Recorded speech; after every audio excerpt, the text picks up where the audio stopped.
Life is just a combination of time and energy, isn't it? Limited amount of time, limited amount of energy. If you run into walls here and there, time and energy will go and your life will go. It's very important you run through the door, not through the wall. Yes, where there is openness, there you go.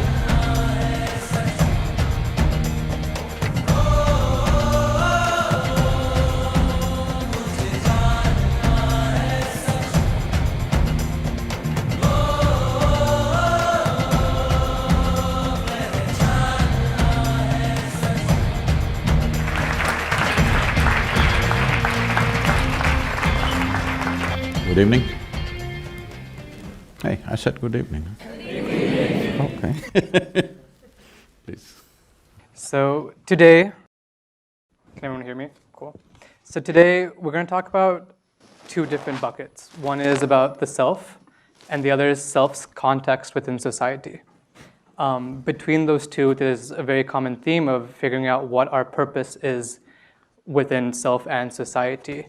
I think it's something that a lot of our generation faces. It's dubbed the millennial existential crisis, something that I've been through myself. So to start off today, we wanted to figure out, when it comes to purpose, what has defined what your purpose is in this world, as it has led to you being here at Columbia Business School and the Youth and Truth program, but as well as if you have any words for other people in the audience, or just me would be fine as well, around how do we find purpose in this world? Talking about buckets, I think you should kick the bucket. Because self and society are not entirely two different things. It's so many people put together, it's society, isn't it? Just a word. When we do not want to address you as an individual, but we want to address you as a group of people, we say this is a society. But that's just a word. If you really come down, they're just only people, individual people. Well, a certain group of people may agree upon a few aspects and they may think they are one society. But if you further go down, people are just people, individuals are just individuals. You can't really merge them and say these are all one kind. There's no such thing. Maybe there are a few things that they agree upon, which makes them into various kinds of society. If you're a secret society, maybe there are more things that you agree upon. But we should kick those buckets, because when we see that to address issues in the world, we cannot go about addressing individuals, then we make a society. When we find societies are not still effective ways to handle, then we make it a nation. When we see that is also not an effective way to handle, then we make a global situation or an international fora or something like this. So this is only in terms of when we're looking at solutions, how to find a larger solution. A larger solution is something always individuals will disagree with in so many different levels, isn't it? Is there any one thing on the planet that all of us agree on? There's no such thing. Individual people always disagree with something, but we also agree it's all right because it seems to be working for everybody. I don't like the speed limit in America, but I agree with it, all sorts of people are driving, all right, 70 miles, I'll drive at that. Once in a way I get heavy on the right leg, but fine. So, what is the mission, you're asking? If this same question was asked in a different situation, people would be… In a way, this also borders on that. People are asking, what is the God-given purpose of my life? Whatever is the source of creation, what makes you think the source of creation which created this cosmos, for which you do not know where it begins, where it ends, even keeping account of you, forget about giving you a specific purpose. Maybe the source of this creation doesn't even know you exist. Hello? Because this very solar system is a tiny little speck in this cosmic space, isn't it? Tomorrow morning, believe me, if the entire solar system evaporates, nobody will notice it. That's how small it is. In that speck, Planet Earth is a microspeck. New York City is a super microspeck. In that, you are a big man, this is a serious problem. You think there is a God-given purpose for you, this is the peak of human arrogance. Because all this is coming from the basis that has been spread in the name of religion and faith and whatever, that the existence is human-centric. Existence is not human-centric. We're just one more creature, which happened recently according to the evolutionary sciences, yes?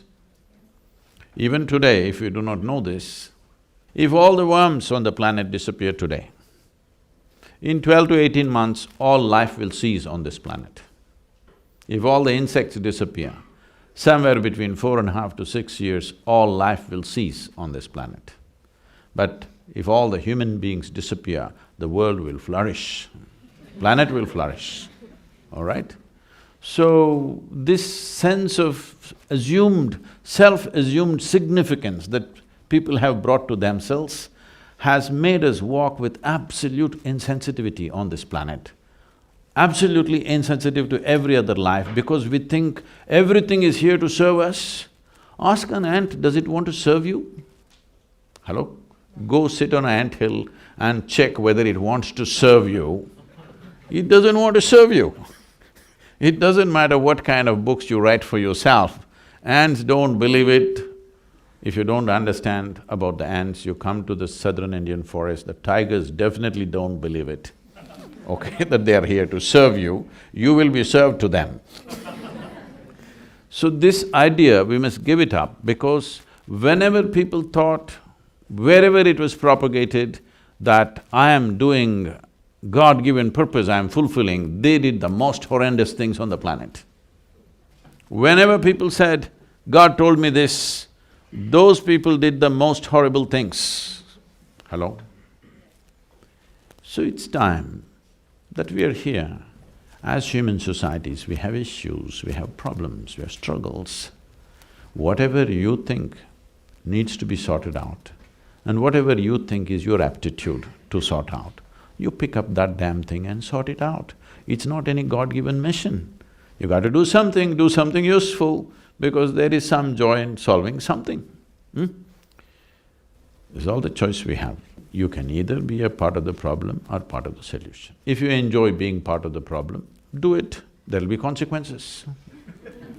Yes, sometimes it's fun to create problems. Yes, it is. But it'll have its own kinds of consequences. The only thing you have to learn is do whatever the hell you want, just do it well. But for every action you perform, there is a consequence. When the consequence comes your way, if you're able to joyfully go through the consequence, you can do anything you wish. But when the consequence comes, you cry. If you're that kind, then you must control your action. What if you're just a crybaby, though? Then if you're a baby, you must be with your mother.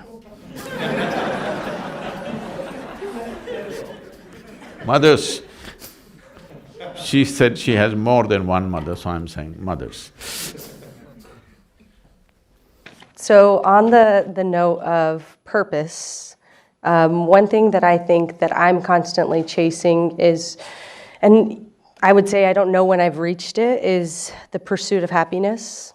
I think everyone in this room, at some point, maybe now you're asking yourself, or if ask yourself, like, have you reached your pursuit of happiness and kind of understanding why it can be elusive?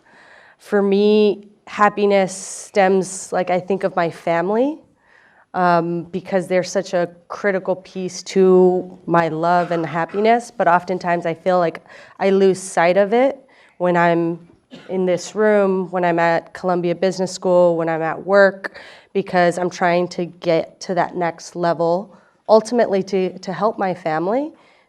But how do we keep track of what's most important, and that purpose for me being my family and the pursuit of happiness?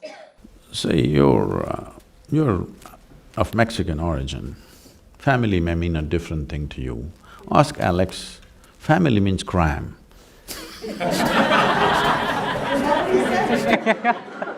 With tears of laughter, huh? You know, my parents are…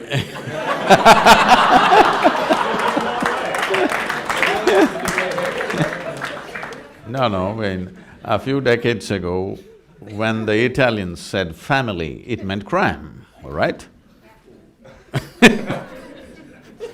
So, family is the smallest unit of a society. But if you get overly identified with it, you will become a crime. You must understand this. All the crime on this planet, all the human crimes that we commit, only human beings commit crimes, nobody else does. What you call as evil, what you call as genocide, I'm going to the extreme words, what you call as prejudice, everything has come because of limited identifications that each one of us hold. This is my family, this is my race, this is my religion, this is my nation. It is from this all the terrible things happen on the planet, isn't it? People who are doing this, they believe at that moment they're just doing the right thing. This is what identity does to you. You need to understand the very structure of human intelligence. There are different dimensions of intelligence. Unfortunately, today in our education systems, we are exploring only one, which is the intellect. If I ask you a simple question, please you must answer this, because I'm going to bless you at the end of the answer. Would you want your intellect to be sharp or blunt? Sure. Blunt. Because only if it's sharp, it works well, because it's a cutting instrument. Yes? It can only dissect. Now if you're using this intellect to do everything, to cut, it's okay. If you want to also stitch with it, you will be in tatters. Is that the reason why all the trousers are going into tatters?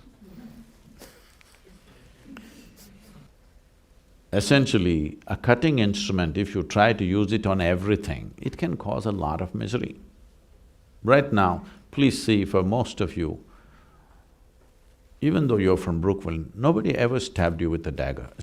Not yet. They ignored you. So, I'm asking, how much physical suffering has actually come from outside? Almost nothing. Rest is all in self-help. If you sit by yourself, why? Because we gave you a sharp intellect. If we had given you the brain of an earthworm, you would be fine. You would be fine. Yes or no? Right now, the problem is just this.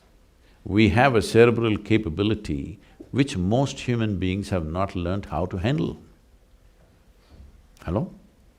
You can call this stress, you can call this anxiety, you can call this misery, you can call this cruelty, you can call this murder, you can call this whatever. Essentially, all that's happened is your intelligence is turned against you, that's all. Why has this happened? Simply because of limited identities that you have taken. It may look like great, my family, my nation, it is all these people. See, if you're strongly identified with something, you're willing to die for it, isn't it? Hello? Yes. If you're willing to die for it, you're also willing to kill for it, yes or no? Hello? Yes. Whatever you're willing to die for, you're also willing to kill for. Isn't that the only problem we have on this planet right now? Everybody is willing to die for something, and everybody is willing to kill for something. It could be family, it could be nation, it could be race, religion, whatever. Is it not time that you upgrade your way of how you identify yourself? With what do you identify yourself? There was a tradition in traditional education in India. Before a child starts education, we believed that, even now, we do this to some extent, from 0 to 12 years of age, no any kind of learning. Just a child should play well, eat well, sleep well, because our intent is the brain should grow to a reasonable size before we load it with something. It's a sensible thing. No, today they want to do speed learning at the age of 3. Some people are saying when the mother is pregnant, how to teach the child mathematics. So till 12 years of age, we don't want to teach the child anything except to eat well, to play well, to sleep. Because these 3 things will decide how your body and your brain grows. So before we start education process, there is a thing called fixing the identity of the child. So one mantra that they will start chanting is Aham Brahmasmi. This means my identity is cosmic, not even global. My identification is not with my family, not with my father and mother, not with my nation, not with my religion, but my identity is with the cosmos. See, if your identity is not with any limited thing, if you walked into this room, you actually have no problem with anybody, just like that. You may get into trouble later, that's a different matter. In transactions, friction can happen, but the moment I walk into the room, just looking at your face, I'm having problems. This is a different level of problem, isn't it? Hello? If I am identified with my nation or religion or race or whatever, the moment I step into this room, I already have a problem. Before I meet you, before I really have a chance to have trouble with you. When transactions begin, frictions can happen. That's a different matter. But just by looking at your face, I'm having trouble. This is because we are identified with something very limited. And the nature of your intellect is such, please look at this very carefully. Anything that you identify with, your intellect will strive very hard to protect that identity, always. And your intellect is like a knife, it cuts. Whether you physically pull out a knife and stab somebody, or you poke people with your intellect, it could equally hurt, isn't it so? Hello? Huh? Yes. Can you hurt somebody with your thought, your emotion, your idea, with your words and whatever else? Just the way you look at them, you can hurt them. So intellect is essentially a cutting instrument, a sharp instrument, because you said you wanted sharp. I hope you kept it sharp. It's important to keep it sharp, otherwise it doesn't work. So, the moment you identify with something, your intellect is striving to protect that identity. Young people, it's very important that if you cannot imagine a cosmic identity, at least a global identity is a must for you. Otherwise, you being empowered by education, you are the source of future disasters. Yes, see, I want you to understand this. Why is it? Why is it all the cutting-edge technology first goes into military use? National identity, isn't it? Yes or no? The most powerful tools in the world are all designed how to eliminate you one day. So our brains are working to protect our identity all the time. Well, I don't want to get into any political stuff, but the wall may be a more clear manifestation, a more blatant manifestation of that, but essentially it's limited identity, isn't it? Why is it that I wouldn't like to kill my child, but if you are walking on the street to get $10 out of your pocket, I will slash you? Why? Because you're not mine, isn't it? Yes or no? My identity is only with this, not with that. So, one fundamental thing you must do, because all of you are in premier institutions getting empowered with education. Education is an empowerment. That means without education, what you could do, maybe you will do 100 times more with education. When you have such a possibility, it is very important. Your identity is not a limited identity. At least identify with the planet and all the life on this planet, if you can't think of cosmic.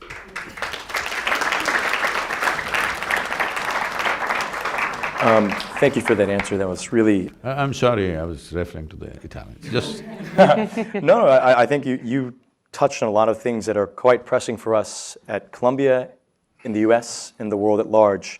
I mean, you went around the issue, but I think I'll kind of bring it in. Politics. In America, we're more and more divided than before and quite polarized. For me, this is something that troubles me as someone in this community that has some less than popular opinions sometimes. I'm conscious of how I'm received because of people who are, quote, passionate of these identities that their intellects defend, to use your words. How can I, and others that share, I guess, my desire to bring people together in a divided world, divided community, even a divided street, how can we kind of be individual actors to get people to focus on everything you just said, what we have in common, and not what sets us apart? See, to find solutions for any problems or any situations, because many people think it's not a problem, all right? So, to address any situation, first of all, we must face the situation as it is. Now you're saying it is getting more and more divided. I don't think so. I think it's always was divided. You may not face it. Well, many of us face it, I face it. Every time I come to the immigration, the way they talk to me, why? Why? Just looking at my face, you should see the way they address me. Does that make you angry? No. When somebody acts stupid, why will I get angry?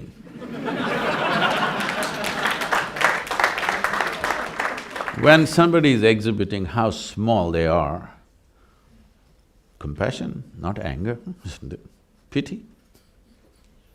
If I'm in a bad mood, pity. If I'm in a good mood, compassion. Anger is not the thing because you're just showing how small an egg you are. You're still an egg, you are not hatched, that's all I'm saying. So, you must understand, very deep-rooted divides have always existed in this society. You don't want to face it. You've been glossing over it for a long time. You can't… look, I'm sure you're not naive enough to believe in just 2.5 years of your celebrity president, suddenly country has become divided? Come on, it always was divided. Now the language has reached the top. Yes or no? Yes. It's just that the language is coming to the surface. I think it's better come to the surface than just boil inside forever. At least let everybody face it, this is what we are. Hello? You must face it. I'll tell you, I come to the immigration, I follow all the rules, I have a global entry, all right? I come. After I pass the immigration, because constantly I'm in all kinds of bright lights, so these fluorescent lights kind of irritate me, so I wear my shades. After I've crossed the immigration, when I come to the baggage, do you know what? This not happened once, this happened a few times. They asked me to come and take off my glasses. I said, why? They said, you want to come to my office? I'm saying, what the hell are you trying to enforce on me? There are many others, white Americans walking around with glasses. You don't ask them to take it off today, I'm telling you in 21st century, all right? So you don't believe you are a just and fair society, suddenly because of a new president something has happened. I'm glad he's bringing it to the surface. The leadership is talking that language. Otherwise it's been there, you may not face it. You may not face it because of the color of your skin, many of us are facing it. Yes. If you walk into some of these golf clubs and stuff, I can play better than them, but if I walk in there and say hello, they'll just look through me, all right? So, if somebody is going to be hurt by this, they could be hurt, I'm not that kind. I just see it's their pathetic condition of mind, that they're like that. So it doesn't bother me, but suppose I'm seeking a job or I want to do something else, I'm sure they would make sure that things don't work for me. Yes or no? So this is not a new happening, it's been there. Maybe slowly things are changing, but I think it's good, it's coming to the surface, it's up in your face, you're facing it, you're embarrassed by it, it's a good thing. That is a first step to transformation. Am I saying something wrong?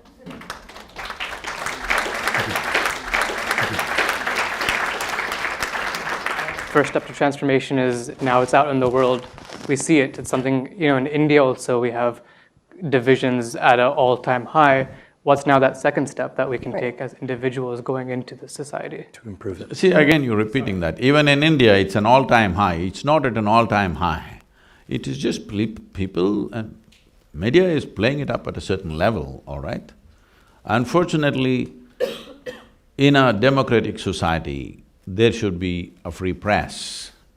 Unfortunately, all media across the world is owned by some corporation or the other. It is no more free. It is no more free, it is tangled up with money, big time. There are no more dedicated journalists. I'm not saying they're not at all there. Largely they're not there, they're all serving a company, all right? Yes or no? Hello? It is time we produce some journalists because media is not just another profession in a democratic society. It is an important pillar of democracy. Yes? Without it, democracy will slowly go away into something else. Because democracy means every 4 years or 5 years, depending on what's the term, a new set of people are going to rule the nation. It could be a complete mess if there is no checks and balances of various kinds. These are all going away because people have taken sides beforehand. Today you know in America, in India also we know now, it was not so some time ago, but these days we know which media belongs to which party, everybody knows. How can it be media? You can't call it media anymore, I'm saying.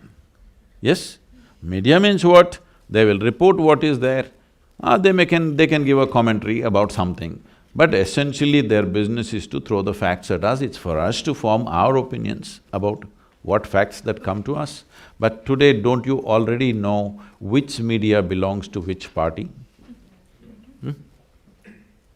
So, when this is the condition, you'll hear a lot of things, and there is social media, anonymous journalists, those who don't dare to put their name on what they're saying, they are saying all kinds of things.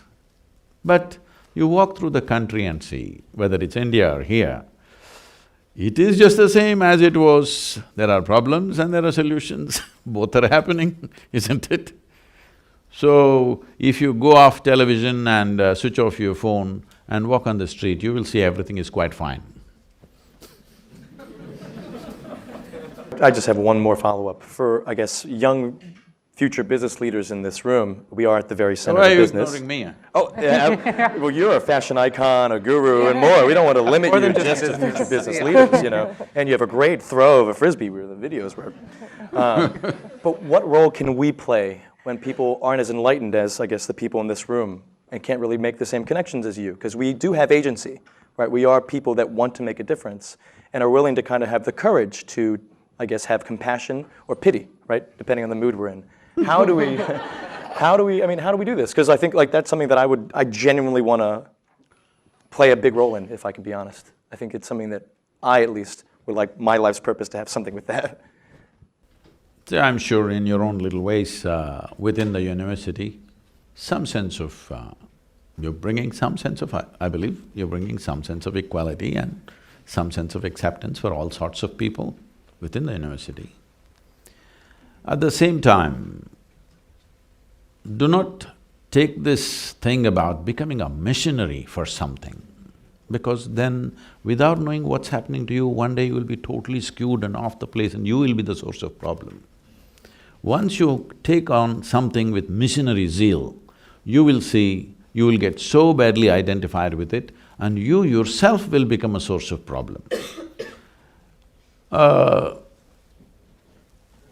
I think I can share this with you. When I was just 13, 14 years of age, I almost got into armed struggle, all right? This is the time when Che Guevara is our big brother and we are thinking of armed struggle, we think that's the only way to find solutions for India. Well, then I saw people who were espousing this, teachers and openly in schools and in colleges, professors talking about how you should all join armed struggle. A particular professor who had a sway on a few of us, and his son and his daughter, they were twins, both his son and daughter, they were my classmates. And we are all ready. Actually, in another 3 to 4 days, we are supposed to leave for the jungles of Andhra Pradesh to go and fight. Then I asked this fellow, his name was Ajay, I said, hey, so we're all going, what are we taking?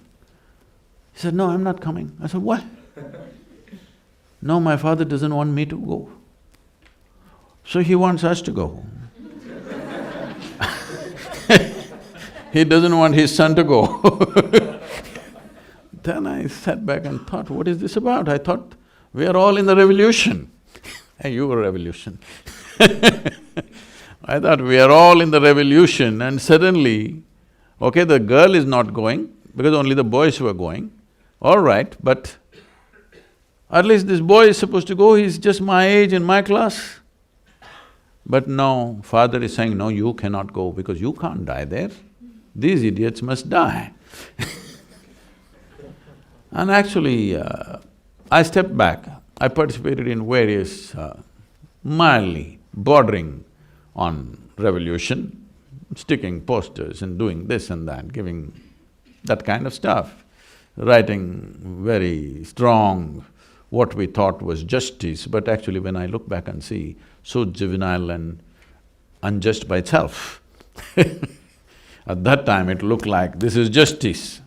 One thing we must understand, the moment we speak about justice, I know this is a delicate thing to speak in America, but I want you to look at this with absolute openness. The moment we speak about justice, unknowingly we will talk about revenge. Slowly we will just slip into that. So, is justice needed? Absolutely. But I'm saying the moment you start talking about it, it's like freedom. The moment you say freedom, you'll start doing freaky things. Because freedom is a consequence. So is justice. Justice is a consequence of a mature society. Justice is not a cause that you take up, because the moment you take it up as a cause, then you will see divisions will happen. You versus me will happen. Once you versus me happens even for the right reasons, all the wrong things will happen, isn't it? Suppose in the name of justice, these two segments of this student body gets divided, even if it's for the right reason, the result will be all the wrong things, isn't it? Hello? So it's very important we understand what is the cause and what is the consequence. Injustice is a consequence of an immature society. Injustice is a consequence of a limited identities people have taken in so many different ways. If you do not take that and try to bring justice, all you will create is a full-on fight. And when a fight happens, there'll be no justice of any kind. All that'll happen is pain and destruction for all sorts of people. But when you're in that mode, because I know this, because I was so fired up for those few years, I thought I'll go. Two of my friends went. One, I don't know where he disappeared. The other one got killed about 8 years ago. He became a major revolution leader in Karnataka and he got killed by the police. And when his family informed me about this, this boy was so dear to me. He was just 1 year younger to me. Why I'm saying this is, the moment you speak about consequence as a source, you're creating trouble unknowingly. You will create more damage than solution. See, right now, why does injustice happen? Why will I be unjust to you? Simply because my identity and my commitment to well-being is about myself and maybe my family, or maybe my community, not for you. It's already set. It's only a question of time when you and me come in touch, this prejudice will find expression, but it is set in my heart, isn't it so? Instead of working at what is happening within the human beings, which will take a lifelong commitment to solve, today we can go out on the street, justice for everybody, justice for everybody, all you need is a, placard and shouting for one day and go back home.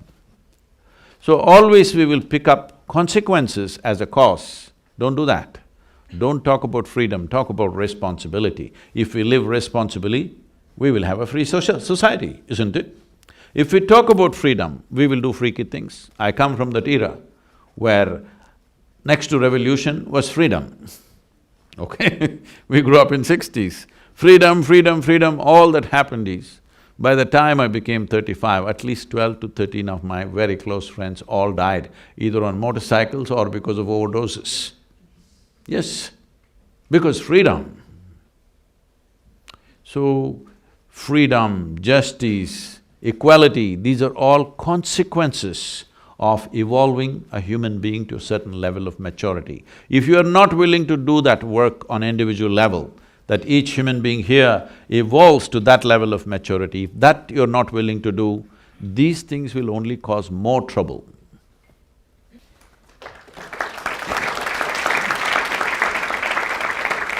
I think it's a very related question, but really targeted towards organized religion and something that I've struggled with.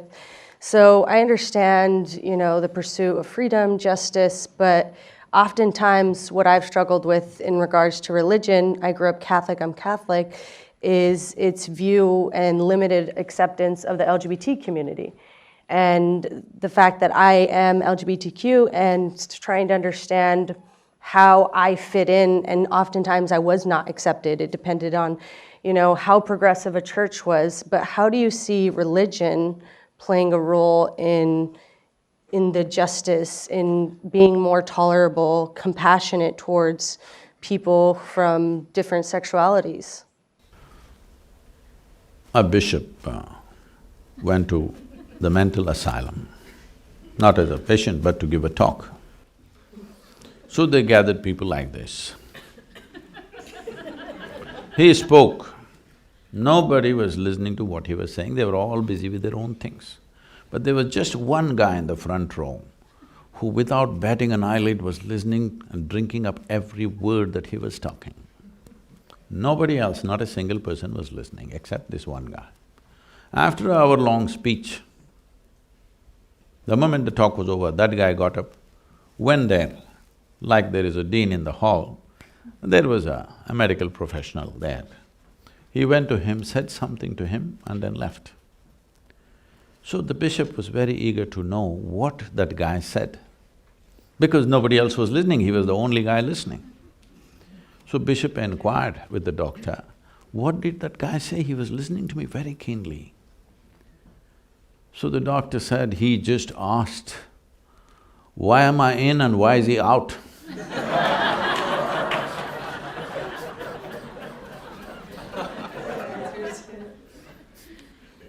As a follow-up, what are your thoughts on human sexuality? Oh, I didn't think about it, but I was born out of it. I'm a consequence. Someone had fun. But I think, so one thing that you've mentioned previously is that sexuality shouldn't be promoted. I think that was in one of your talks, and so I'm curious, I assumed, and again, this is my assumption, that when you mentioned that, I almost felt as though, don't publicize your gayness, or don't publicize your non-gayness, and so I'm trying to understand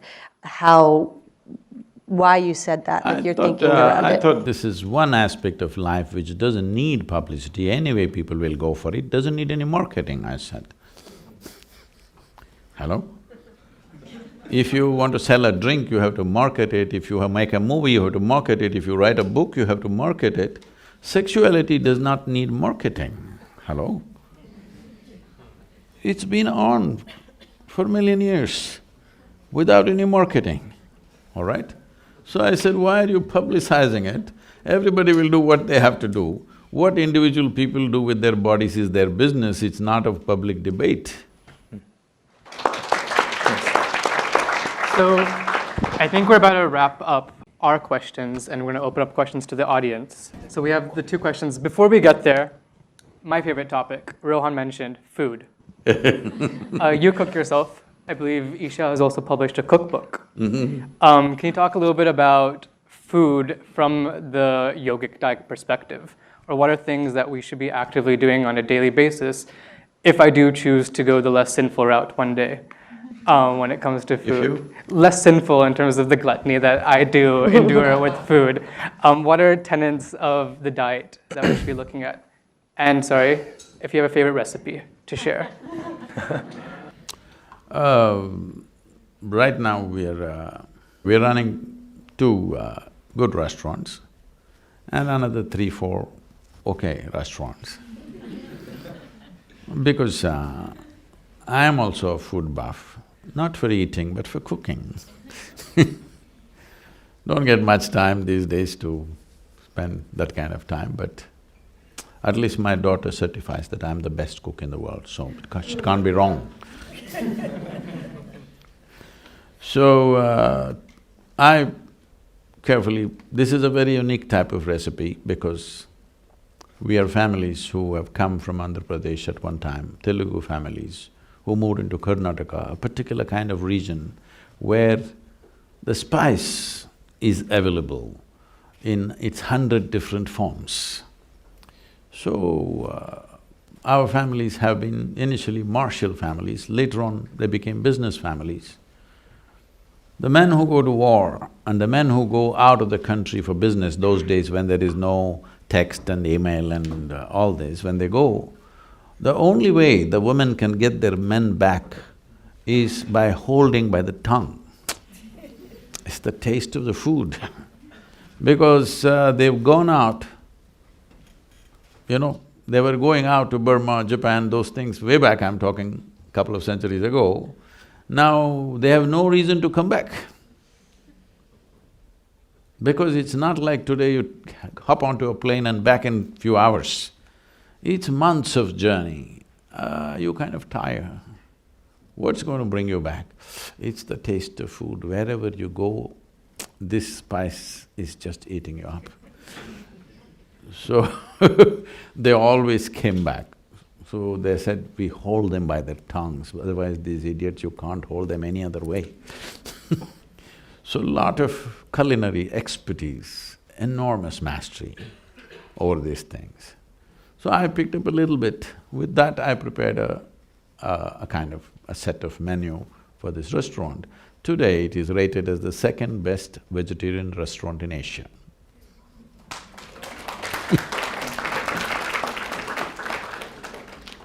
So if you happen to be in Chennai or Hyderabad, you must go and eat there. So, why I'm saying this is, see how to extract pleasure out of this planet. In this, cooking is an important part. Enormous pleasure of how to extract things out of this planet which causes enormous pleasure. When you don't know anything else, the simple way is to numb all your senses, you just get smoked up. One weed will do.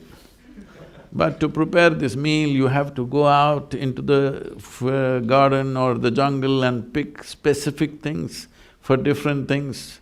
This is like a normal thing, you know. They'll go out into the fields picking that specific thing for today's cooking. So this kind of care was there. Today, that kind of care is difficult because we just on the run, everything is on the fly. So that is not much done, but still it's hugely appreciated the moment people come in touch with it, that is there. So what kind of food? Two parts to the food. One is, after all, it's fuel for this body. So it should fit into the system well, that's important. Another thing is, it has to pass through the tongue. So we don't have to gulp it down, we want to enjoy it. Whichever way, when you're hungry, when you're really hungry, anything goes, isn't it? Hello? It's a question of survival. Let's say you've not eaten for 5 days, whatever the hell edible thing comes, it's great. But we've passed the stage, most of the people on this planet have passed the stage where survival is pretty well taken care of. Now, see, my mouth is watering because I'm thinking of my own cooking. I have not looked at your book yet. So, these are two different aspects, but the first is most fundamental and important. I will not go into the second because that's another matter. When you talk about food as fuel, food is not religion, let's understand this. Food is not a philosophy, should not become an ideology, it is just a fuel for this body. In what form and in what composition will it provide this body the best nourishment with least amount of trouble? That's the whole thing. So if you want to look at it like this, first of all, none of you are biology students, are you? No, just business. So if you look at the human system the way it is, in the animal kingdom, you can largely divide animals either as herbivores and carnivores. There are of course mixed, but largely so. If you look at the basic physical structure of these two kinds of creatures, you will see there's a fundamental difference in the way their body is constructed. Particularly the digestive system. When we say a digestive system, from the lip to the anal outlet, digestion is happening at various different levels. This is called as the alimentary canal. To start with, the way our jaws and our mouth structure is, if you look at it, you must have noticed this. If you have a dog or a cat, if you've not seen tigers or lions, all carnivorous animals have only cutting action in their jaw movement, yes? All the herbivores have cutting and grinding action. You? What do you have? Hello? You have both cutting and grinding action. Why is this so? Because there are certain enzymes in your saliva that digestion begins for you in your mouth, not in your stomach. The more the food stays in your mouth, the better your digestive process is. Now that you asked the yogic thing, in yoga, in some systems of yoga, I don't go by these things, but I want people to decide by the texture of the food, how much you do this, but there are some systems of yoga, if you don't know how to chew, they say every mouthful you must chew 24 times. That is 24 times you must do this. If you do that, at least 30 to 40% of the digestion will happen in your mouth itself, already it's been prepared. Now food is primed well in your mouth, when it goes inside, that is what the stomach is expecting, half-digested food, so that the rest of it can be done quickly. But today, most people are just gulping things down because with every food you're getting free Coke so that you can take it like a pill. You can gulp it in and gulp it in. Now, the moment you put sugar in your mouth, these enzymes will not function. If you take any carbohydrate, let's say you take any grain, let's say you take rice and keep it in your mouth, you will see within 30 to 40 seconds it'll turn sweet because it makes carbohydrates into sugar right here.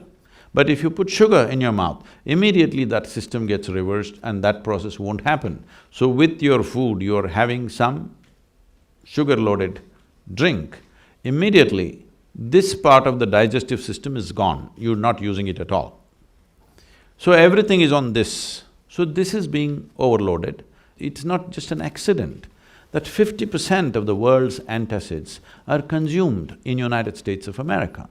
300 million people are consuming 50% of the world's antacids. This is the statement on the food that you're eating. 100%, isn't it? It's a clear statement that obviously you're completely eating the wrong kind of food. If you look at the length of the alimentary canal, even if you look at the incisors, molars, the way the carnivorous animals and the herbivores are made, your structure is all herbivore. If you look at the length of the alimentary canal in all the carnivorous animals, it could be anywhere between 3 to 4 times the length of the body of that animal. In all the herbivores, it's 5 to 6 times the length of their body. If you look at your own alimentary canal, it is anywhere between 24 to 30 feet. This means it is 5 to 6 times the length of your body. Why this is so is, if you eat any vegetable matter, let's go little slowly, if you eat, let's say, raw meat, it will take anywhere between 70 to 74 hours for it to go through your system. If you eat cooked meat, if you cook it well and eat, you are doing rare, all right, that's a different matter. If you cook it well and eat it, then it will take anywhere between 50 to 54 to 56 hours to go through the system. If you cook the vegetables and eat it will take anywhere between 20 to 30 hours to go through the system, depending on the type of vegetable and how much fiber and other things. If you eat a raw vegetable, it will take anywhere between 12 to 15 hours to go through the system. If you eat a fruit, it will take 1.5 to 3 hours to go through the system. Any food which stays in your body for long periods of time is excessive bacteria in the system. You spend a lot of energy just to fight them down. And if it stays in the body, today there is enough medical science to tell you, in Ayurveda, in the Eastern systems of medicine, whatever problem you go with, first thing is they'll purge you, because a clean colon is a symbol of health. But the moment you're eating certain types of food, your colon can never be clean. There are issues and problems today. The amount of colon cancer, intestinal cancer is so heavy because one thing is they're eating food which is not suitable for the system, another thing is they're eating old food. When I say old food, almost anything, everything, if I walk into any store, what I see is any food you want to buy is at least a month or 2 months old. Still, in India fortunately, except in big cities, still, if we want to buy a vegetable, it must be plucked today morning. It is plucked at 6:30 in the morning, we cook at 8:30, 9, when the vegetable is still alive, we want to eat it. And it'll make a world of difference. Today people are talking about farmers' market, organic stores and works, but this is how the world lived 30, 40 years ago, before you business guys totally messed it up. So those of you who… I know all this is not possible for everybody to maintain, don't go by what I say. Don't listen to anybody when it comes to food. Just learn to listen to your body. With what kind of food is your body most comfortable with? Not your mind, not your tongue. Your body should feel very comfortable. If your body is comfortable, one thing is, it'll bring down sleep quota. If your lethargy goes down, if your sleep goes down, your agility goes up, your alertness goes up, this means the body is happy. The body is happy with the food that you're consuming. After eating the food, if you feel like this, unless you drink something caffeinated or sugar-loaded, you cannot get up and do your work. If that is the condition of the body, this is not good for you, you should not be touching that. I would say, instead of going by all kinds of prescriptions, there are simple ways that, not here but we could teach you, how to become alert to the food. If something appears on your plate, you must know whether this will go well with you or not. It's happened to me many times. I'm always with food, but I'm saying sometimes food is being laced with some poison or something. If it just comes before me, I just look at it and say, I'm not eating this is not good. Something is wrong with it, seriously. Simply because your body is capable of that. You just do one thing, throw something to your dog, not your pet dog, he's become like you. If you… a dog which is free, if it is free, Brooklyn, there's still some dogs free. Free dogs are there. They're hipster dogs, they got mustaches, you know. If you throw something to him, one sniff, he knows whether to eat it or not, isn't it? How come you don't know? You're supposed to… in the evolutionary thing, you have the most sensitive neurological system. If you look at the food, you must know how this food will behave within me. Based on that, you can shape the markets of tomorrow, the business people.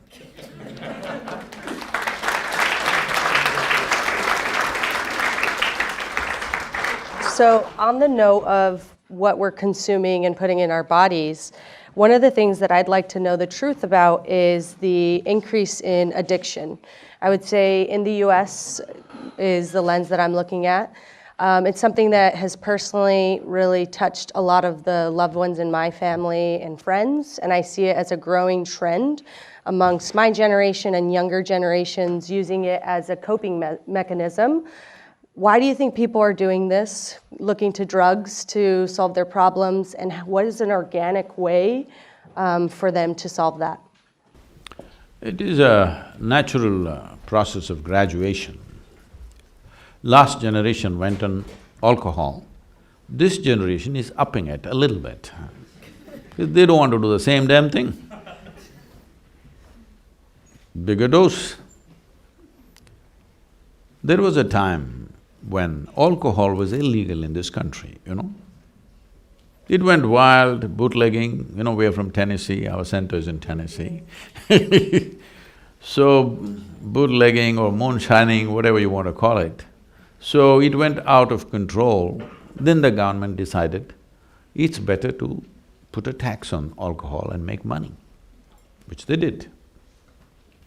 Now they decided it's better to tax marijuana and make money. Believe me, watch my words, another 25 years cocaine will be legal. Why not, I'm asking. I was… in India also there are students campaigning, why can't we make marijuana legal? This generation, they do not know, in the valleys of India, Nepal, Bhutan and the northeastern states of India, marijuana grows whole valleys, you understand? Nobody ever bothers to touch it. A few people, somebody was nothing to do in their life, they smoke themselves up. Rest will not touch it because it's all over the place, all over. I've trekked extensively in Himalayas. Just we're walking through hash, this high, chest high. Simply you have to walk through the hash plants. If you just do that, it'll stick to your hand, you can roll it up and you can smoke. Yes. Oh, some of you are looking dreamy, oh, this is the place to go. But now we are suddenly making this into a big thing. They were asking me, why can't we make marijuana legal in India? I said, it was never illegal till American government insisted on destroying all the hemp crops in 1960s, because hemp was a very important textile in India.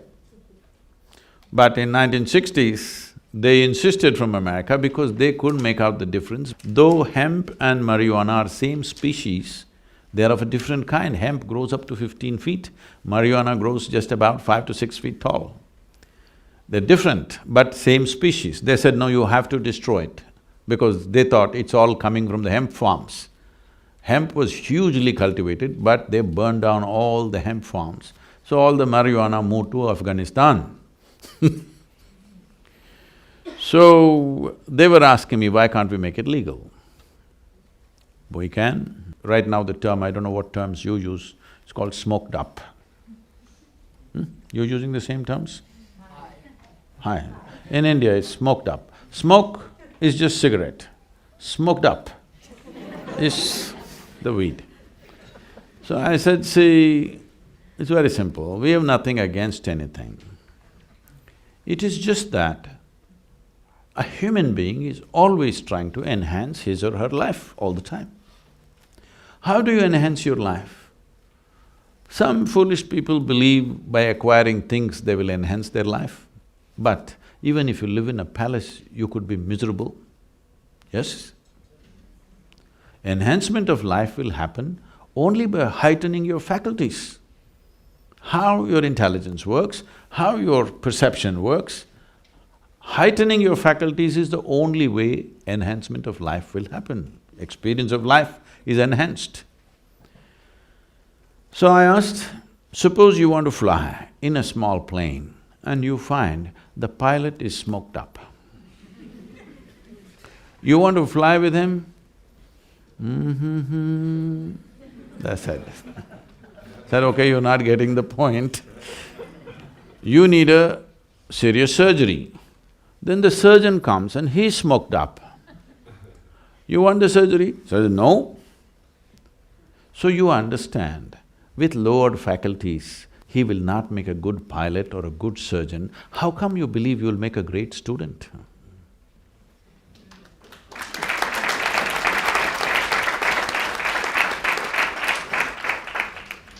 Changing gears slightly, I have a question submitted by the prolific Anonymous. How do you, Sadhguru, decide between your principles/goals/priorities versus the person you like the most?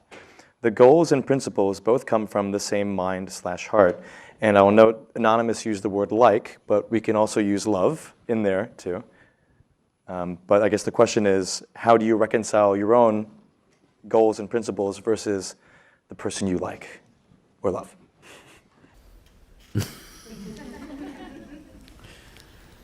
Well, it depends what you have taken up. If your goal is just to earn a certain amount of money or comfort, for somebody who matters to you, you should be willing to drop those silly things. But if your goals are such that it is not about your comfort, it is not about your money, it is not about anything, but it's a larger goal for the well-being of the people, then you don't have to take a decision. Decisions will happen. They will just happen. You don't have to decide. One other question by Sumit. How do you stop taking yourself and start enjoying the process without losing the passion for your goal? See, I know this has become a very goal-oriented society. I think when I was conversing with you there, I was kind of talking about this. You know, every year in the month of November, we have a 4-day business event called the Insight. So we limit it to about 200, 220 people. The top CEOs from across the world come, some of the top business leaders come. This is a very unique module where we pick up some super successful people and new successes. We kind of break down their success into a lesson plan and all these people go through that. It's a program that's on. So, every time, inevitably, almost every time, somebody will always ask this question. Sadhguru, we pick up the best people from the best universities. Every year we have to upgrade their salaries. In spite of that, our organizations don't work as well as your organization. What is the secret? And we can see you did not pick them up from the best universities, and above all, you don't pay them anything. They're all volunteers. But everything seems to be working better. You must come and see how our events work and how the yoga center works. All volunteers. That means nobody's trained for the job. They just have enormous enthusiasm. They're not trained for the job, they're not qualified. And you can't fire them for inefficiency because they're volunteers. How to fire them? You try to manage a situation like this, you'll go nuts in 3 days, believe me, flat. But I'll not go crazy because it's a different process. So I said, see, this is all the fundamental differences. I have continuously worked with people to make them devoted to the process. You guys are dedicated to the goal. Whatever you think is your goal right now, probably in 5 years it will not even be relevant to you, all right? So you are wasting your life going in a direction which may not mean a damn thing to you in a little bit of time, possible. Unless you don't grow, you freeze, then the same damn thing will mean something to you all the time. Otherwise, if you're evolving and growing, what means a lot to you today may not mean anything in another 5, 10 years' time, possible or no? So this goal business you must leave. Who are you to set the goals? Because your goals in some way are related to the world, isn't it? Why are you setting the goals? Right now, there is a situation. Whatever is your area of engagement, You involve yourself in that. If you do your best with what's happening today, tomorrow will be better or no? Hello? This entire process is about being devoted to the process. What will happen to me? What will happen to me? Where will I go? Where will I go? Shall I reveal the secret to you? Yes. The last scene of your life is you'll be dead. That's where you will go. Where else do you think you'll go? It is just that how wonderfully you conduct the process of life, isn't it so? Hello? You're looking at life as a race. See, the moment you think of a goal, you want to get ahead of him, isn't it? It's a race. If you look at life as a race, you must get to the finish line first. This is not a race. Who told you this is a race? Do you want to get to the finish line before everybody else? No. Life is in its process and its detail, isn't it? How deeply you're engaged with the details of today will determine the quality of what we create tomorrow. Yes? If you do not engage yourself with the process of today, if you succeed in your goal, you will be miserable. If you do not succeed, of course, you will be miserable. Just see, this is something that I'm constantly speaking to business leaders around the world. See, one thing most business leaders are proving to the world is that success is a painful thing. Success is a terrible thing.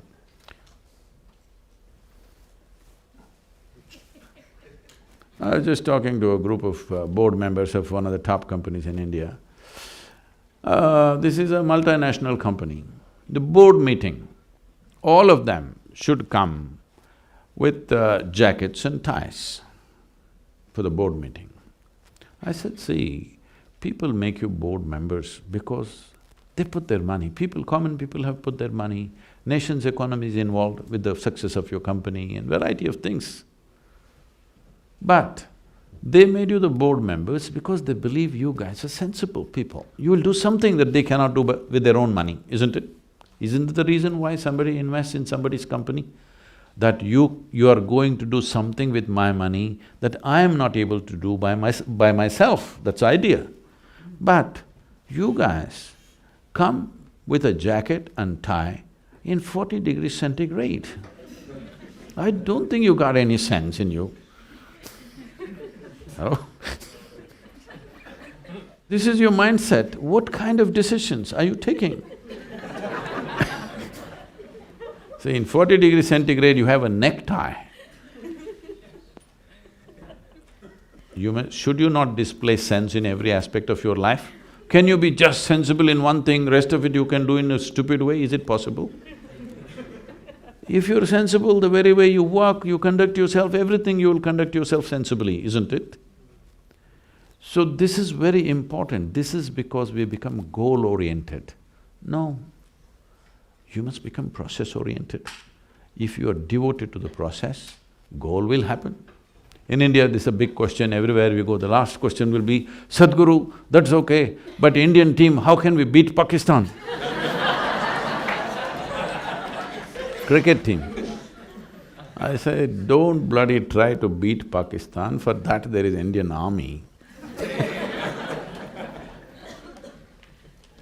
If you want to win the cricket game, don't beat Pakistan, bloody hit the ball. Hello? Yes or no? You hit the ball. If you hit the ball well, you may win. I want to beat Pakistan, of course you're going to make a fool of yourself. So, we want to get to the goal without handling the process. Life does not work like that. If you want flowers in your garden, you don't have to buy perfume and go and spray to the roots. You throw filth at the roots, flowers will come, isn't it? Isn't this a process?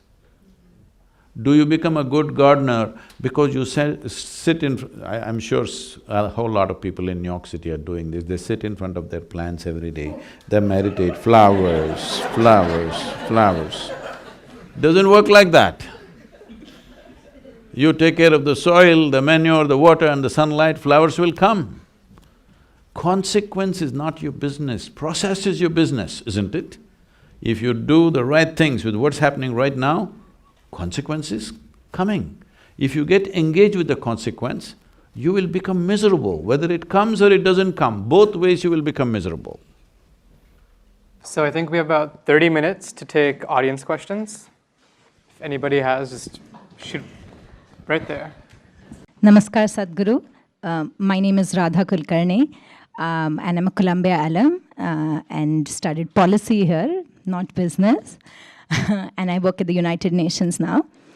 But before I get to my question, your talks are both inspiring and grounding at the same time, and that's a difficult balance. So thank you so much for coming to Columbia and speaking with us. Much appreciated. So my question to you, Sadhguru, is that there's so much suffering in the world. Like when I travel on work or otherwise, one observes that on the one hand, there is even lack of basic peace, or there's so much violence, and on the other hand, there is even lack of basic resources and abject poverty.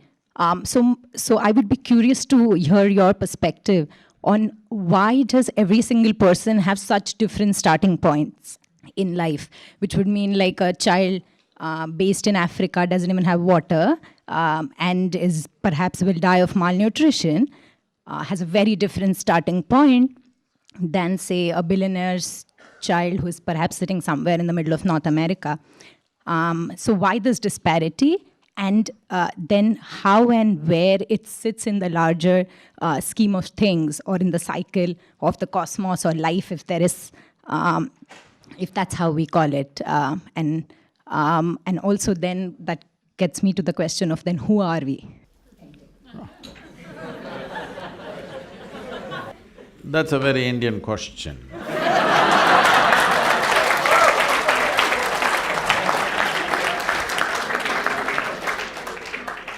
You must know, I must tell you this because you're also working at the UN. We were trekking in Tibet about 3 years ago. Every year we trek there. 3 years ago when I was going, there was people from over 40 countries trekking with me. So, one Indian person who lives in United States stood up to ask a question, and the question went on for over 8 minutes. You've been very brief. So the question was going on, and all this international audience, their heads were spinning because they're not grasping the question. Then I said, please relax, this is an Indian question. Because we have practiced asking questions for over 10,000–12,000 years. This is a nation where even when so-called divine entities came, they could not give us any commandments because all we had was questions.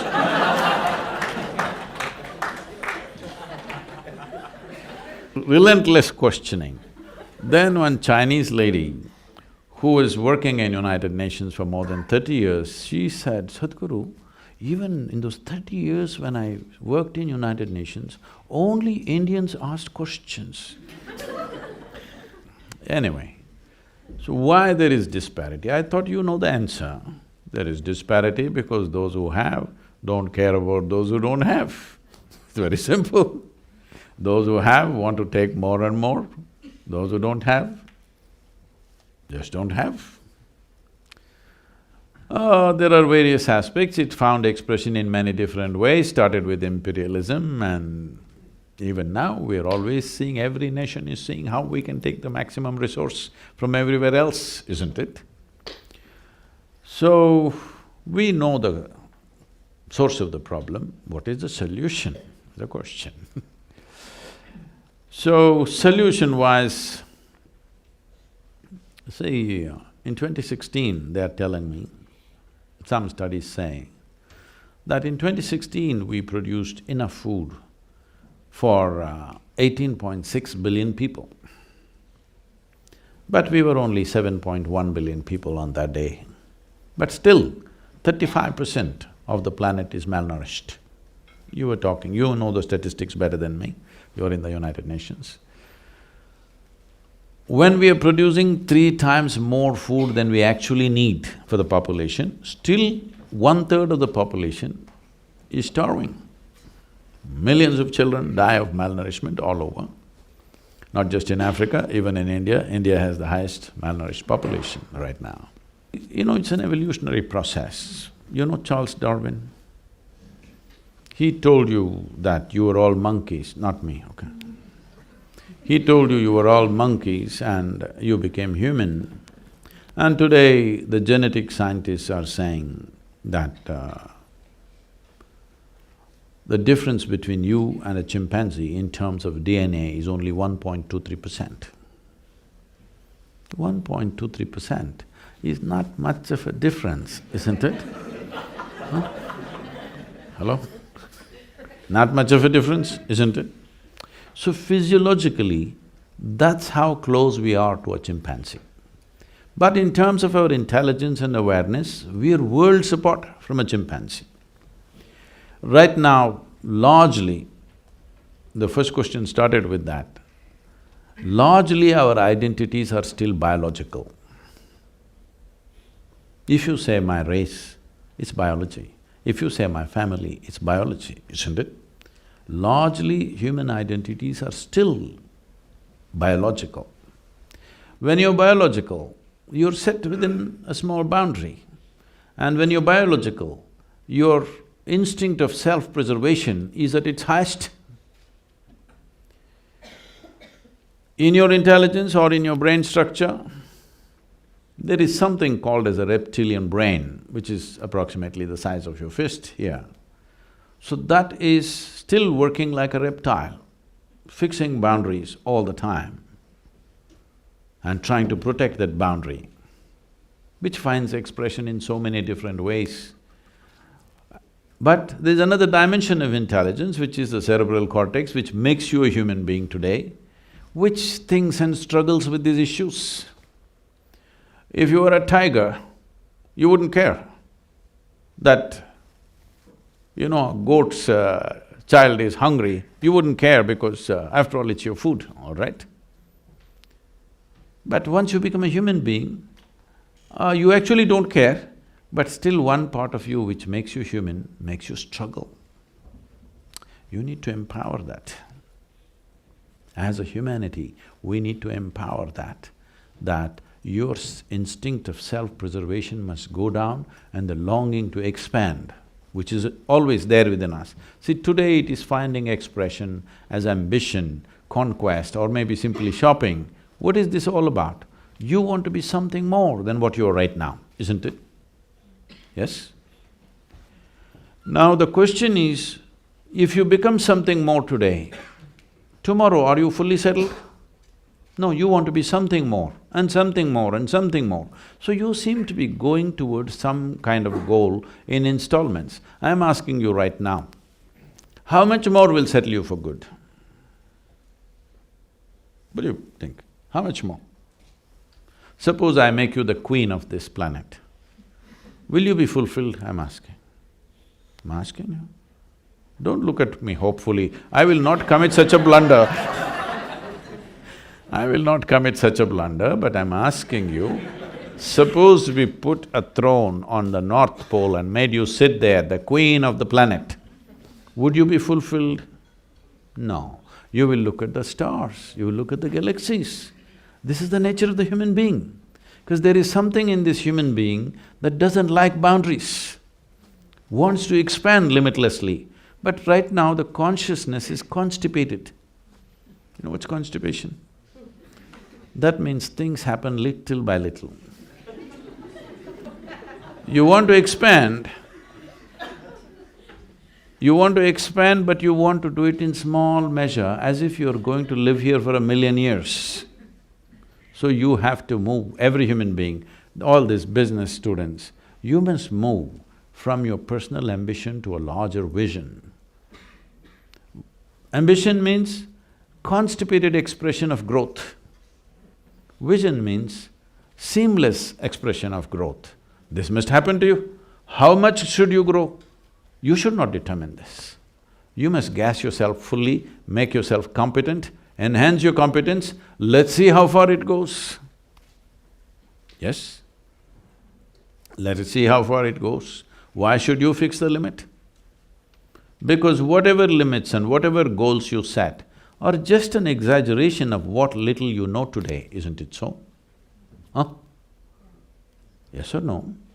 Today what little you know, you are exaggerating it and thinking this is ambition.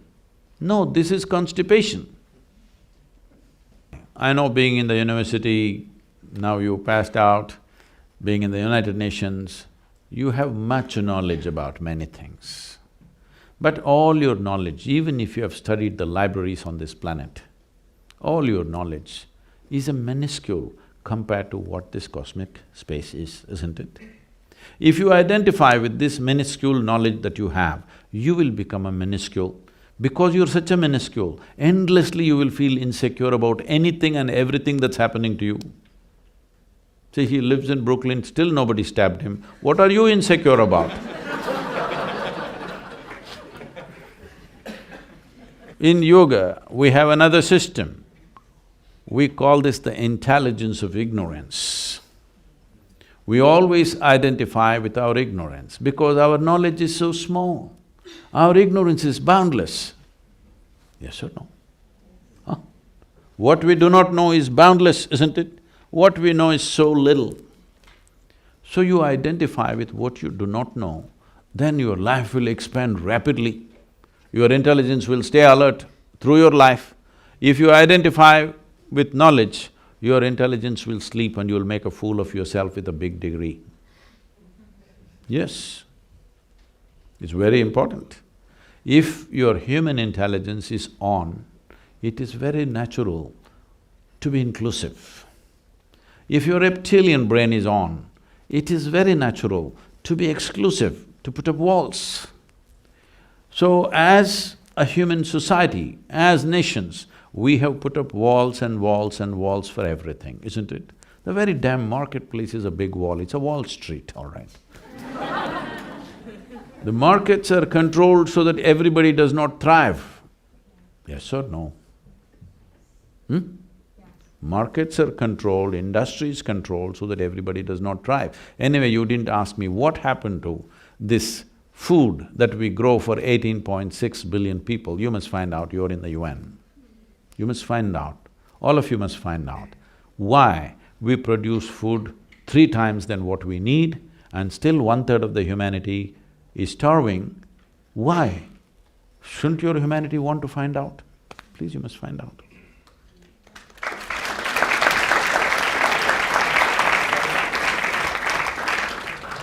Thank you so much for having this event. My name is Prem. I'm a sophomore studying history.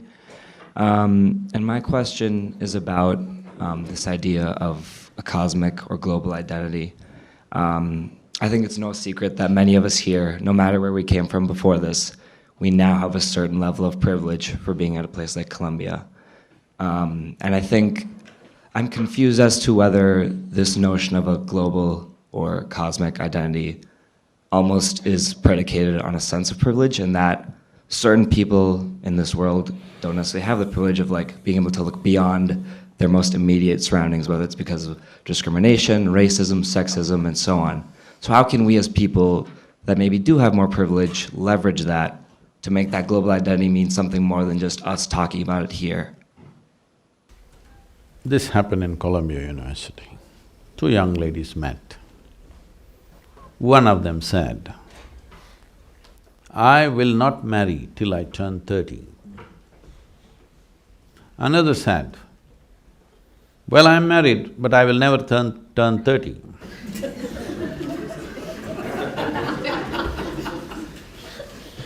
So, we must understand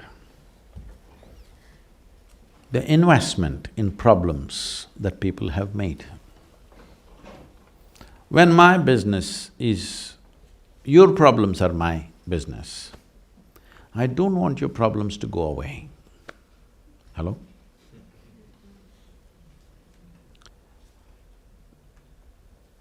Yesterday something came up, these 2 were there.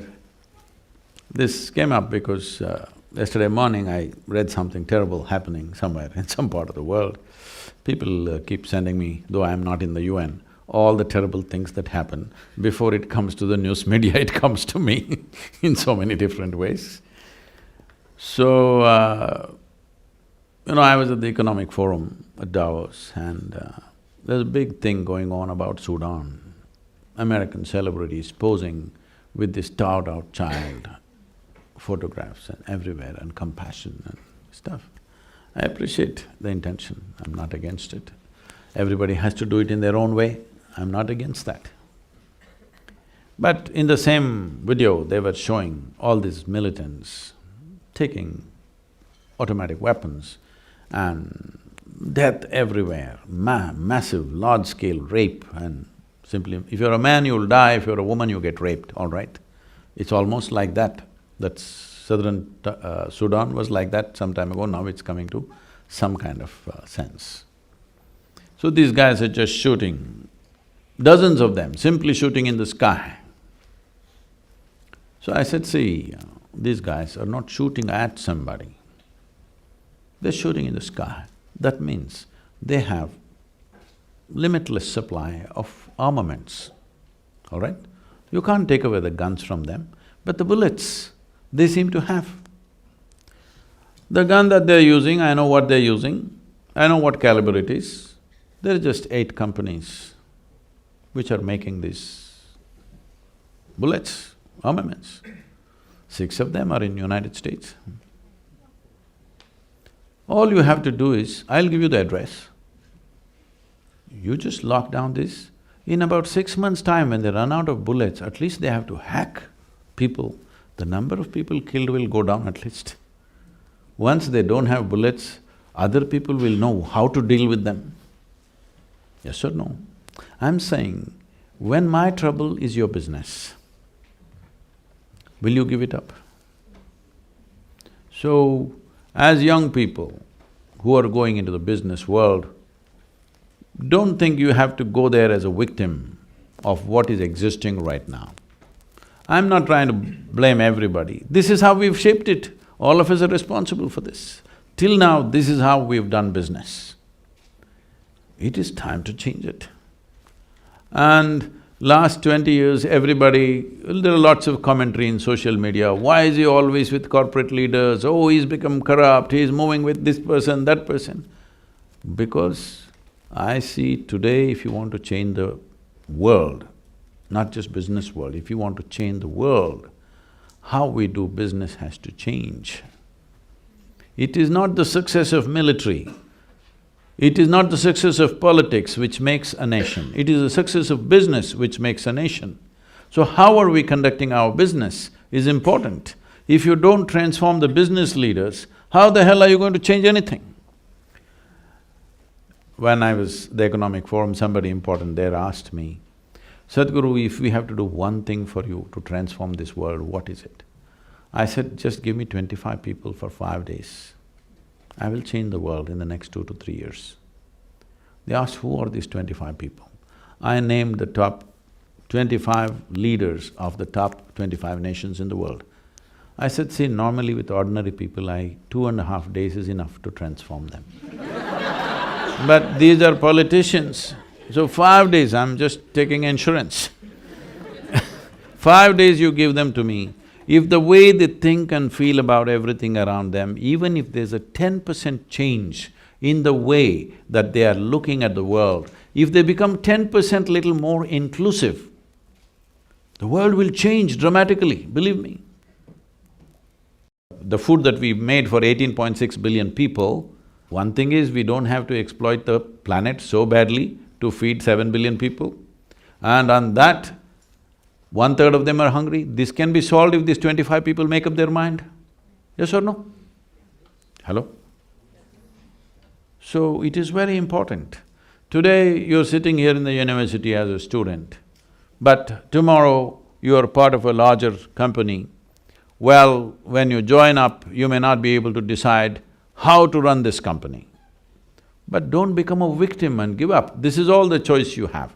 In India always when it's say yoga, we always use lotus flower as a symbolism. Why lotus flower is, this is true with every flower, but particularly with lotus, is the more stinky the slush is, the more fragrant and beautiful the lotus flower becomes.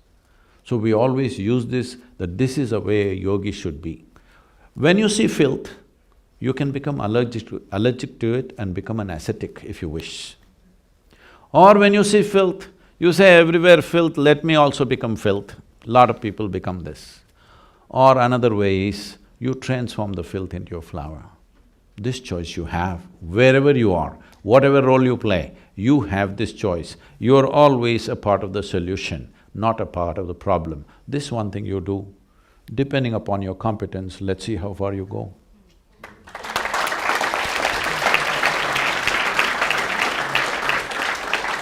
So, Sadhguru, thank you for being here. What advice would you give someone with healing gifts, someone who can help people create miracles in their lives to grow in service to the world? See, miracle means like this. Everybody walks on the floor, you walk on the ceiling. Everybody swims in the water, but you walk upon the water. Please don't do these things. If you walk upon the water, where the hell will you swim? It's important. It's important that you don't do unreasonable things. Because if you do not recognize the miracle of your existence, right now see, we're sitting here. Maybe you're thinking we're sitting in Columbia University, but we are sitting here in this universe. We don't know where the goddamn thing begins and where it ends. We do not know its nature, and the damn planet is round and it's spinning, and we are sitting here and talking all this. Isn't it a miracle, I'm asking? Hello? Isn't it a miracle? So just pay attention, just tell me one thing that's not a miracle out here. What was yesterday's soil that you walk upon, today is a flower? What was yesterday's soil that you walk upon, today is the food on your plate? Yes? He agrees with me. Food, we're good. So, isn't this all a miracle? Hello? So there is no need for you to do something unreasonable. Miracles are just happening everywhere. Aren't they happening? Everywhere. You are a miracle, isn't it? Just somebody gave you 2 cells, see how you become. Isn't this a miracle? So, those who have no eyes for life, they're too engrossed within themselves, they think they will perform miracles. No. What is magical for one person? Suppose I pulled out something from my pocket, let's say 500 years ago, and started speaking to somebody in India. If I said, I am the messenger or the sun or himself, would you believe or no? Hello? What is one person's magic is another person's engineering. So this is why we are talking about inner engineering, where you can live magically, which is very important. This is magic, isn't it? Hello? Isn't this life magical? Everything about this? But unfortunately, most human beings are not experiencing it. Unfortunately, most human beings are muddled with their own logic and stuck in it so badly, they do not feel and enjoy the magic of their existence. If your perception is not muddled by your memory, this is very important because our entire education system from kindergarten to wherever you go, we are being made to believe memory is intelligence. Memory is not intelligence. All those who believe memory is intelligence are going to feel like idiots in the next 5 to 10 years when the artificial intelligence, when your little gadget starts doing better than you. Believe me, my phone can do 10 PhDs in a day. Yes. Aren't you finding this Google lady a miracle? She seems to know every damn thing, I'm just trying to think of something that she doesn't know. Everything that is about information gathering, remembering, keeping it in your memory, analyzing and throwing it out, a machine will do better than you. In the next few years, you just have to wait to feel like a fool. So, the significance of being human is just this, that we have a system which… just go by anything. Let's say your eyes.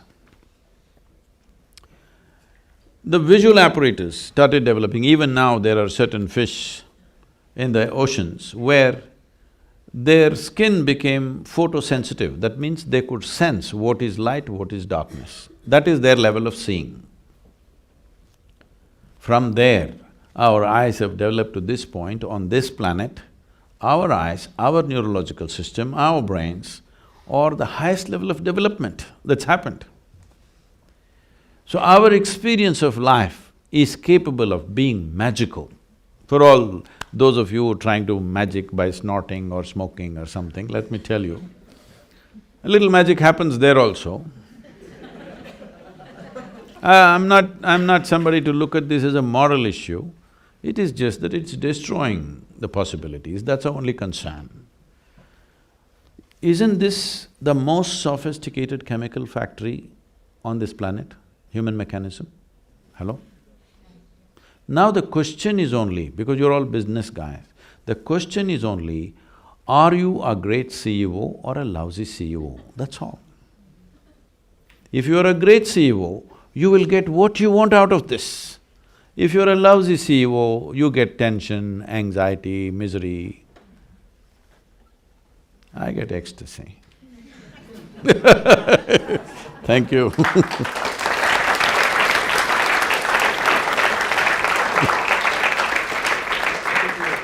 Hi Sadhguru, thank you for being here. My name is Matan, I'm a first-year MBA student. My question is actually also about identity. You've spoken about the need or kind of the benefit of detaching from a biological identity. And I'm curious, I think there's a lot of people in the room and this question kind of came up again and again. If somebody wants to kind of to act positively in society, there's an instinct to start from that biological community, from the people that you identify with biologically. And since you've spoken about that need to detach from that identity, where do you suggest, like, what's the alternative to starting from that biological community? And maybe I've understood you the wrong way, because I see you shaking your head. See, I did not ever say you should detach yourself from biological identity. Instead of seeing your mother, father, brothers, sisters and whatever, the larger family, as your biological identity, why don't you see that they are the first people that you have access to? You can work most effectively only where you have access and acceptance, isn't it? People are always telling me, Sadhguru, you must come and work in Africa. I said, no, I will not work in Africa. Because if I want to go into Africa, I would like somebody to give me at least $5 billion before I enter Africa, because without that hand-holding, you can't make a difference there. You cannot. You will go there and waste your life, nothing will happen. I work in India, because in India, if you give me $10, I will make it into $1,000 in effect, because I have access and acceptance with the people. This is not because of my nationality I work in India, simply because the access and acceptance is so good that if you give me $10, I will make it into $1,000. But if I go to Africa, if you give me $100, it'll become $1, because there is no access and acceptance out there. And the problem there is of a different nature. It's a completely different nature. So where you choose to work is not a question of your nationality or your ethnicity or your family. Where you have access and acceptance, that's where you must start, otherwise you'll just waste your time and energy. Because life is just a combination of time and energy, isn't it? Limited amount of time, limited amount of energy. If you run into walls here and there, time and energy will go and your life will go. It's very important you run through the door, not through the wall. Yes? Where there is openness, there you go. Then you want to turn around and come there, that's a different matter. But you must always start work where there is acceptance and access. Without access, what will you do? You'll just beat your head on the wall.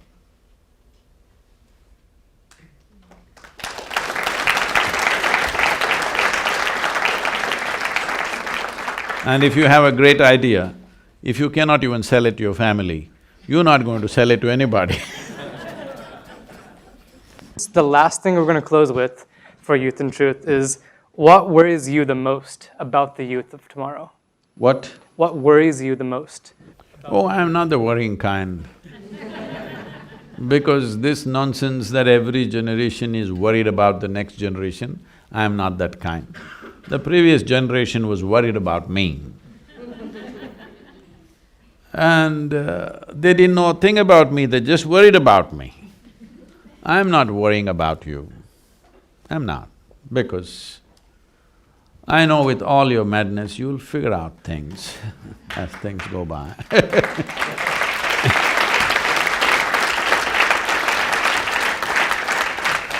It's being worried about the next generation always is a ancient malady. You must see what Socrates said about the next generation. He said they have no respect, they don't stand up when elders come, they're not thinking straight, they're going to ruins. Well, 2000, 3000 years ago, the guy is talking the same thing. Time to change that. I'm not worried about you because I see for the first time in the history of humanity, this generation is empowered in ways that nobody had imagined possible. Yes? Our survival is better organized than ever before. And if we want to change the world, no better time, because I want you to recognize this, because many great beings have come right from ancient times. In their own… every generation had their greats. But even if they raised their voice and spoke, hardly 25 people heard.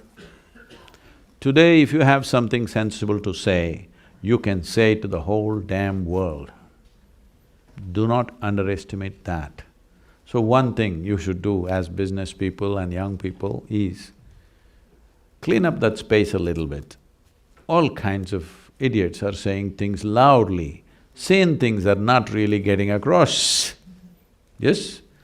Because still social media, I feel, will mature. Probably in the next 5–10 years, people will know how to filter it. But there is a concern because the way we are using these technologies against ourselves and against everybody else. When I say against, there are many things. They're telling me 70% of the data is pornography. And they're telling me on the internet, over 1.2 million children below 15 years of age are being sold for all kinds of filthy things. I think as a society, as human beings, when we start selling our children, that means we've hit the bottom. What do you think? Hello? We really hit the bottom, isn't it? So, these are things that young people can change. I'm just saying, how many in this campus? 5,000. 5,000 people. If 5,000 people meet and you're determined, you want to change the language and the direction of what's happening on the internet, believe me, you can do it. 5,000 people, if you get active, just do it. Let's make it happen.